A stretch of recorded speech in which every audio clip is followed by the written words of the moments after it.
গত 3 দিনে প্রায় 30 ঘন্টারও বেশি সময় জিজ্ঞাসাবাদের মুখোমুখি হয়েছেন অভিষেক বন্দ্যোপাধ্যায়। প্রথমে একদম প্রথমে তিনি সিআইডিতে ভবানী ভবনে গিয়েছিলেন প্রথম দিন, তারপর গতকাল শিক্ষক নিয়োগ দুর্নীতি মামলায় ইডির তদন্তকারী আধিকারিকদের সামনে, এবং আজকে ডিজে মামলায় তিনি আবারও ভবানী ভবনে সিআইডির তদন্তকারী আধিকারিকদের সামনে, এবং এই 3 দিনে প্রায় 30 ঘন্টারও বেশি সময় তিনি তদন্তকারীদের জিজ্ঞাসাবাদের মুখোমুখি হয়েছেন।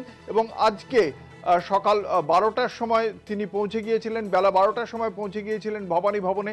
ডিজে মামলার প্রেক্ষিতে প্রায় 6.5 ঘন্টা জিজ্ঞাসাবাদ করা হয় তাকে। আপনারা সকলেই জানেন, নির্বাচনী প্রচার চলাকালীন অভিষেক বন্দ্যোপাধ্যায় একটি নির্বাচনী প্রচারে ডিজে বাজাবো কথাটি বলেছিলেন, এবং সেক্ষেত্রে বিজেপির শীর্ষ নেতৃত্বরাও এসে কিছু করতে পারবে না এমন একটা হুঁশিয়ারি দেওয়া হয়েছিল তার পক্ষ থেকে, এমনটাই অভিযোগ।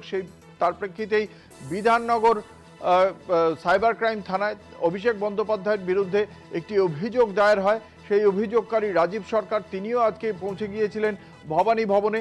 রাজীব সরকারের পক্ষ থেকে যে অভিযোগ করা হয়, সেই অভিযোগে অভিষেক বন্দ্যোপাধ্যায়ের মতো একজন সাংসদ তিনি যে বক্তব্য রেখেছেন, সেই বক্তব্যের জেরে কার্যত প্ররোচনামূলক, উস্কানিমূলক বক্তব্য বলেই অভিযোগ করা হয়েছে তার বক্তব্যকে, এবং এই বক্তব্যের জেরে কার্যত আইন লঙ্ঘনের কথা বলছেন একজন আইন প্রণেতা। যাবতীয় অভিযোগ উঠেছিল তার বিরুদ্ধে, এবং এই বক্তব্য আদতে নির্বাচন পরবর্তী সময়ে আরও বড় রকমের হিংসার প্ররোচনা দিচ্ছে, এমনটাই অভিযোগ উঠেছিল।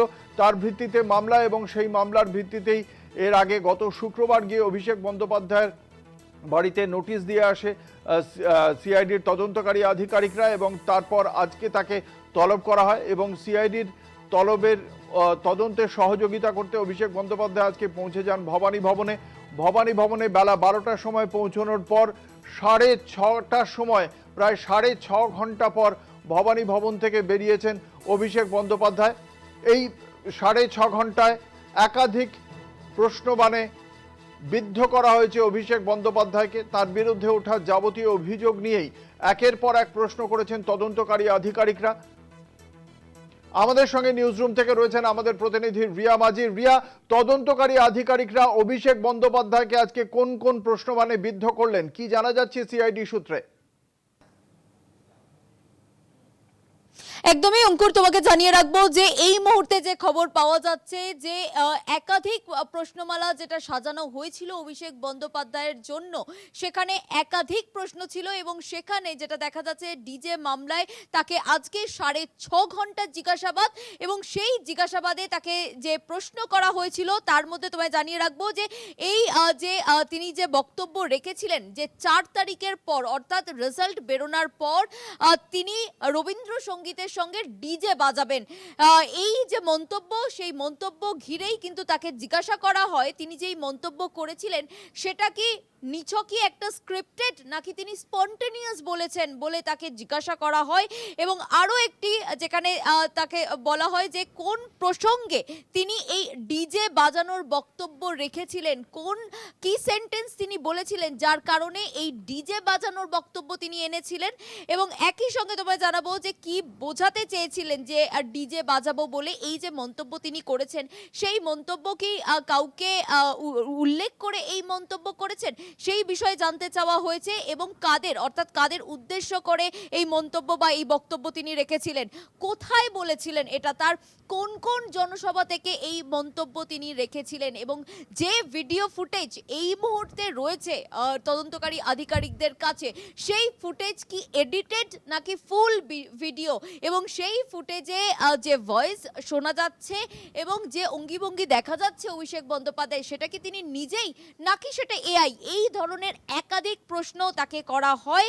এবং সেখানে কারা কারা উপস্থিত ছিলেন, অর্থাৎ যেখানে তিনি এই মন্তব্য রেখেছেন সেখানে কারা কারা উপস্থিত ছিলেন যাদেরকে, এবং সেখানে অন্য এমন কেউ ছিল কিনা যে যেখানে তাদেরকে উদ্দেশ্য করে তিনি এই মন্তব্য করেছেন। এবং অভিষেক বন্দ্যোপাধ্যায়কে জিজ্ঞাসা করা হয় যে তিনি পার্টিকুলার একটা দলকে উদ্দেশ্য করে এই মন্তব্য করেছেন, বা পার্টিকুলার কোনো জাতি বা কাউকে উদ্দেশ্য করে বা কোনো ব্যক্তিকে উদ্দেশ্য করে এই মন্তব্য তিনি করেছেন কিনা। এবং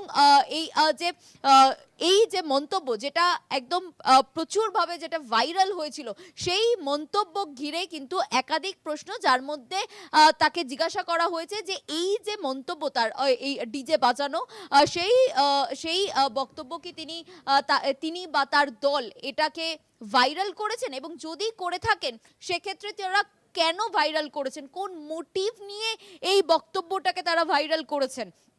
এবং আরো একটি প্রশ্ন যেটা এবং আপনি এত বড় মাপের একজন মানুষ, একজন এমপি, একজন দলের সাধারণ সম্পাদক, তিনি সেই একটা স্ট্যাটাস মেনটেন করে তিনি এই ধরনের যে মন্তব্য করেছেন, সেখান থেকে কি তিনি জানতেন না যে এই মন্তব্য উস্কানিমূলক এবং এই মন্তব্যের জেরে কি কি লিগ্যাল স্টেপ তার বিরুদ্ধে নেওয়া যায়? তিনি কি এই পুরো বিষয়টা জানতেন না বলে কিন্তু একাধিক প্রশ্ন, এবং যেটা দেখা যাচ্ছে যে তার যে প্রশ্নমালা ছিল সেখানে যে একাধিক প্রশ্ন করা হয়েছিল অভিষেক বন্দ্যোপাধ্যায়কে, তিনি প্রতিটারই উত্তর দিয়েছেন বলে এমনটাই জানা যাচ্ছে। এবং অভিষেক বন্দ্যোপাধ্যায় তিনি জানিয়েছেন সেটা শুধুমাত্র একটা রাজনৈতিক ব্যক্তিত্ব হিসেবে তিনি বলেছেন, তার বক্তব্য একদমই রাজনৈতিক একটি স্পিচ বলেই অভিষেক বন্দ্যোপাধ্যায় তিনি মন্তব্য করেছেন। তিনি কাউকে কোনো উস্কানিমূলক বা অন্য কোনো বিষয় এই ডিজে বাজানোর মধ্যে নেই, এবং এটা বলে এমনটাই কিন্তু অভিষেক বন্দ্যোপাধ্যায় তিনি বলেছেন তদন্তকারী আধিকারিকদের কাছে বলে এমনটাই সূত্র মারফত জানা যাচ্ছে। তোমাকে আরো একবার জানিয়ে রাখবো যে কোন প্রসঙ্গে এই ডিজের বক্তব্য করেছেন অভিষেক বন্দ্যোপাধ্যায়, সেই প্রশ্ন কিন্তু করা হয়েছে আজকে অভিষেককে। এবং একই সঙ্গে এই যে তার বক্তব্য, যে বক্তব্য একদম ভাইরাল হয়েছিল সমাজ মাধ্যমে, সেই এবং যেটা ইতিমধ্যেই যেটা রয়েছে তদন্তকারী আধিকারিকদের হাতে, যে ভিডিও ফুটেজ রয়েছে, যেটা কিনা এই রাজীব সরকার যিনি এই মামলায় কি আরো একবার তলব করা হয়েছে অভিষেক বন্দ্যোপাধ্যায়কে, সে বিষয়ে কিছু জানা যাচ্ছে? এই মামলায় কি অভিষেক বন্দ্যোপাধ্যায়ের জবাবে সন্তুষ্ট তদন্তকারী আধিকারিকরা? দেখো, সন্তুষ্ট কিনা সেটা কিন্তু এখনো স্পষ্ট নয়, কারণ এই মামলায় এখনো অবধি অভিষেক বন্দ্যোপাধ্যায়কে তলব করা হয়নি। দ্বিতীয় নোটিশ যেহেতু এই মামলায় দেওয়া হয়নি অভিষেক বন্দ্যোপাধ্যায়কে, সেই কারণের জন্য তারা সন্তুষ্ট কি সন্তুষ্ট নয় সেটা কিন্তু কার্যত এখনই স্পষ্ট করে বলা যাবে না। তবে দ্বিতীয় নোটিশ পেলে অবশ্যই বলা যাবে যে এই যে উত্তর আজকে অভিষেক বন্দ্যোপাধ্যায় এই প্রশ্নমালার বেসিসে যে উত্তর দিয়ে এসেছে সেটা সন্তুষ্ট হয়েছে কিনা তা কিন্তু কার্যত স্পষ্ট হবে সেকেন্ড নোটিশ যদি আসে।